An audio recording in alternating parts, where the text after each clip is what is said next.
বদ্ধ কৰিছে চীনৰ এক অভিনৱ উড়ন্ত কাৰ উৎপাদনৰ জৰিয়তে অতি শীঘ্ৰেই চীনৰ আকাশত উৰিবলৈ সাজু হৈছে ফ্লাইং কাৰ নমস্কাৰ প্ৰিয় দৰ্শক মই জয়ন্ত মাধৱ গোস্বামীয়ে আপোনাক স্বাগতম জনাইছো নিউজ 18 অসম নৰ্থ ইষ্টৰ ডিজিটেল লাইভলৈ টেসলাৰ দৰে মাৰ্কিন কোম্পানী টেসলাৰ দৰে বিশ্ববিখ্যাত কোম্পানীয়ে যি পৰীক্ষণমূলক পৰীক্ষা চলাই আছে উড়ন্ত কাৰৰ বাবে কিন্তু তাৰ পূৰ্বে এই অভিনৱ প্ৰতিযোগিতাত নামি পৰিছে চীন উড়ন্ত কাৰৰ বা উড়ন্ত গাড়ীৰ এক অভিনৱ প্ৰতিযোগিতাত বৰ্তমান অৱতীৰ্ণ হৈছে চীন ভাৰতৰ প্ৰতিবেশী ৰাষ্ট্ৰখনৰ এতিয়া অভিনৱ উড়ন্ত গাড়ী নিৰ্মাণৰ প্ৰতিযোগিতাত নামি পৰা বিষয়টোৱে বিশেষভাৱে চৰ্চা লাভ কৰিছে সমগ্ৰ বিশ্বজুৰি চীনৰ এই উদ্ভাৱনক লৈ চীনৰ উড়ন্ত গাড়ীৰ উৎপাদনক লৈ এতিয়া ব্যাপক চৰ্চা চলিছে অহা বৰ্ষত অৰ্থাৎ 2026 চনত চীনৰ আকাশত আৰম্ভ হ'ব এই উড়ন্ত গাড়ীৰ চলন আমি ইতিমধ্যে জনাইছো যে মাৰ্কিন প্ৰতিষ্ঠান টেসলাৰ দৰে বৃহৎ মাৰ্কিন কোম্পানীৰ পূৰ্বে এতিয়া চীনা ইলেক্ট্ৰনিক বাহন নিৰ্মাণকাৰী কোম্পানী এক্সপেং আমি কোম্পানীটোৰ নাম এই মুহূৰ্তত জনাইছো বিখ্যাত এটা কোম্পানী চীনৰ ইলেক্ট্ৰনিক কাৰ নিৰ্মাতা এটা প্ৰতিষ্ঠান আৰু এই ইলেক্ট্ৰনিক বাহন নিৰ্মাণকাৰী এই প্ৰতিষ্ঠান এক্সপেঙে গুৱাংজু প্ৰদেশৰ হুৱাংপু জিলাৰ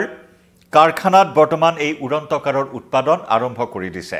ইতিমধ্যে কোম্পানীটোৰ ফালৰ পৰা কোৱা হৈছে যে প্ৰথম পৰ্যায়ত প্ৰায় 500খনকৈ এই ফ্লাইং কাৰ মুকলি কৰা হ'ব 500খনকৈ ফ্লাইং কাৰৰ উৰণ আৰম্ভ হ'ব অহা বৰ্ষত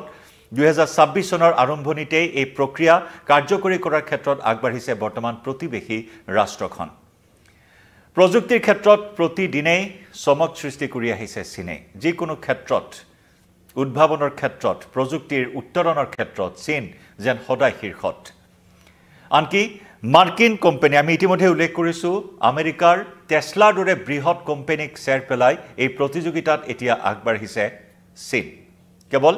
মাৰ্কিন কোম্পানীসমূহে নহয় শেহতীয়াকৈ ডুবাইটো এই ক্ষেত্ৰত বিশেষ পৰীক্ষণ অব্যাহত আছে উড়ন্ত কাৰৰ 2026 চনত ডুবাইটো এই ফ্লাইং কাৰ মুকলি হোৱাৰ কথা ইতিমধ্যে ঘোষণা কৰা হৈছিল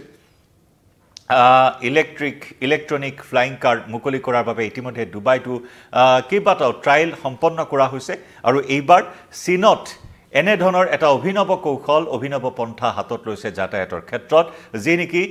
তীব্ৰ যানজটত আপোনাৰ সময় অতিবাহিত হোৱাৰ পৰিৱৰ্তে যাতায়াতত এটা সুচলতা প্ৰদান কৰাৰ ক্ষেত্ৰত আপোনাৰ সময় ৰাহি কৰাৰ ক্ষেত্ৰত এটা বিশেষ যুগান্তকাৰী এটা দিশৰ সূচনা কৰিব এই ফ্লাইং কাৰে কাৰণ আমি প্ৰতিদিনেই বাঢ়ি অহা যানজটৰ সমস্যাত ভুগিবলগীয়া হয় প্ৰধান চহৰসমূহত প্ৰধান মহানগৰসমূহত এই যানজটৰ সমস্যা দিনক দিনে বৃদ্ধি পাইছে গতিকে এই যানজটৰ সমস্যাৰ পৰা পৰিত্ৰাণ পাবলৈ যাতে আপুনি সময়মতে গন্তব্যস্থানত উপস্থিত হয় তাৰ বাবে বিশ্বৰ আগশাৰীৰ দেশসমূহে বিকল্প চিন্তা কৰি আহিছে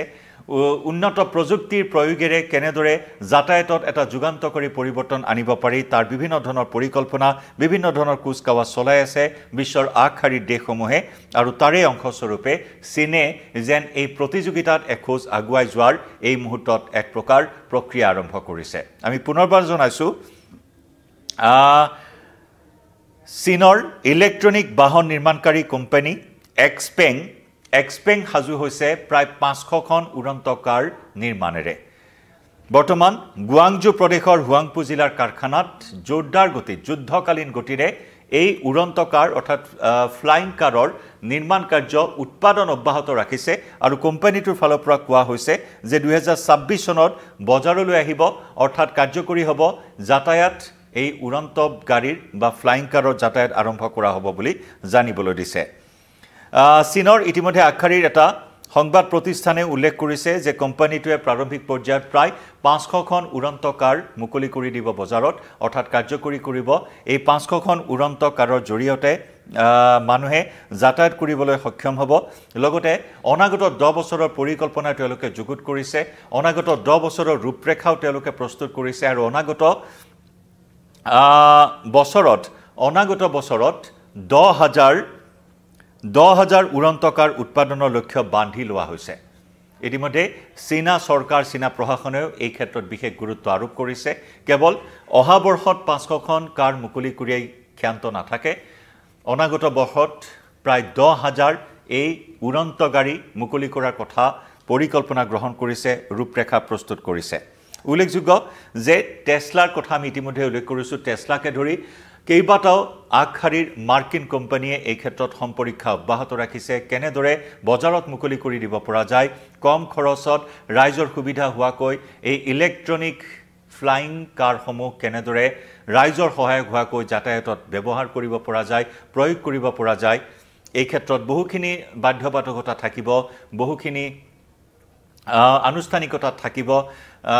আকাশত এই উড়ন্তকাৰৰ জৰিয়তে কেনে ধৰণৰ ষ্টেচন ব্যৱস্থা কৰা হ'ব এই উড়ন্তকাৰসমূহ উঠা নমা কৰাৰ ক্ষেত্ৰত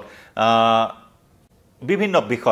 বিষয় সম্পৃক্ত হৈ আছে ইয়াৰ লগত গতিকে সেই সমূহ তন্নতন্নকৈ বৰ্তমান পৰীক্ষা কৰি আছে চীনা কোম্পানীয়ে বা চীনা প্ৰশাসনে একেদৰে আমি উল্লেখ কৰিছোঁ যে টেসলাকে ধৰি কেইবাটাও মাৰ্কিন কোম্পানীয়ে অন্তহীন পৰীক্ষা চলাই আছে এই উড়ন্তকাৰ নিৰ্মাণৰ ক্ষেত্ৰত ব্যাপকভাৱে জড়িত হৈ আছে তাৰ মাজতে LF এৰোনটিক্স নামৰ এটা মাৰ্কিন কোম্পানীও প্ৰায় সাজু হৈ উঠিছে উড়ন্ত কাৰৰ পৰীক্ষামূলক কাম ইতিমধ্যে আৰম্ভ কৰিছে এই ফ্লাইং কাৰৰ পৰীক্ষণ ইতিমধ্যে আৰম্ভ কৰিছে মাৰ্কিন এই কোম্পানীটোৱে মাৰ্কিন প্ৰতিষ্ঠানটোৱে আৰু শীঘ্ৰেই বৃহৎ হাৰত উড়ন্ত কাৰ উৎপাদন কৰা হ'ব বুলিও মাৰ্কিন কোম্পানীটোৱে ঘোষণা কৰিছে মুঠৰ ওপৰত এখন প্ৰতিযোগিতা ইতিমধ্যে জোৰদাৰ গতিত চলিছে এই উড়ন্ত কাৰ কোনে প্ৰথমে কাৰ্যকৰী কৰিব মুঠৰ ওপৰত যাতায়াতৰ ক্ষেত্ৰত এক নতুন দিগন্তৰ সূচনা কৰিব এই উড়ন্তকাৰৰ জৰিয়তে আমি বিমানত উঠিছোঁ বিমানত আমি অহা যোৱা কৰিছোঁ কিন্তু তাৰ সমান্তৰালকৈ এতিয়া আপুনি আপোনাৰ ওচৰৰ গন্তব্যস্থান আপোনাৰ কাৰ্যালয়লৈ আপোনাৰ কৰ্মস্থলীলৈ অহা যোৱা কৰাৰ ক্ষেত্ৰতো এতিয়াৰে পৰা এই উড়ন্ত কাৰ আপুনি ব্যৱহাৰ কৰিব পাৰিব চীনৰ পৰা যদি এই এটা নতুন দিগন্তৰ সূচনা হয় মাৰ্কিন প্ৰতিষ্ঠানসমূহ সাজু হৈ আছে ডুবাইটো প্ৰায় প্ৰস্তুতি সম্পূৰ্ণ হৈ উঠিছে লাহে লাহে সমগ্ৰ বিশ্বব্যাপী এই ধৰণৰ প্ৰকল্প হয়তো কাৰ্যকৰী হ'ব হয়তো এটা সময়ৰ প্ৰয়োজন হ'ব দীঘলীয়া সময়ৰ প্ৰয়োজন হ'ব কিন্তু আপোনাৰ যাতায়াতৰ ক্ষেত্ৰত এটা বিশেষ পৰিৱৰ্তন আনিব এই উড়ন্ত কাৰে আপোনাৰ গন্তব্যস্থান পোৱাৰ ক্ষেত্ৰত আপোনাৰ কৰ্মস্থলী পোৱাৰ ক্ষেত্ৰত এই উড়ন্তকাৰে আপোনাৰ জীৱনলৈ আনিব এটা বৃহৎ পৰিৱৰ্তন কাৰণ যানজট আমি প্ৰতিদিনেই ভোগ কৰি অহা এটা ডাঙৰ সমস্যা গভীৰ সমস্যা এই যানজটৰ পৰা পৰিত্ৰাণ পাবলৈ বিভিন্ন ধৰণৰ বিকল্প চিন্তা চৰ্চা কৰা হয় আমাৰ গুৱাহাটীৰ দৰে চহৰ মহানগৰসমূহত আমি দেখিবলৈ পাওঁ উড়ন সেতু নিৰ্মাণ কৰা হয় যানজট হ্ৰাস কৰাৰ ক্ষেত্ৰত কিন্তু তাতকৈ বহুগুণে ওপৰত বিকল্প চিন্তা কৰা হৈছে চীন আমেৰিকা ডুবাই এইসমূহ স্থানৰ বাবে এতিয়া অতি শীঘ্ৰেই সহজলভ্য হৈ পৰিব এই উড়ন্ত গাড়ী বা ফ্লাইং কাৰ আমি জনাই যাম এনে প্ৰতিটো আপডেট এই মুহূৰ্তত ডিজিটেল লাইভৰ পৰা বিদায় লম নমস্কাৰ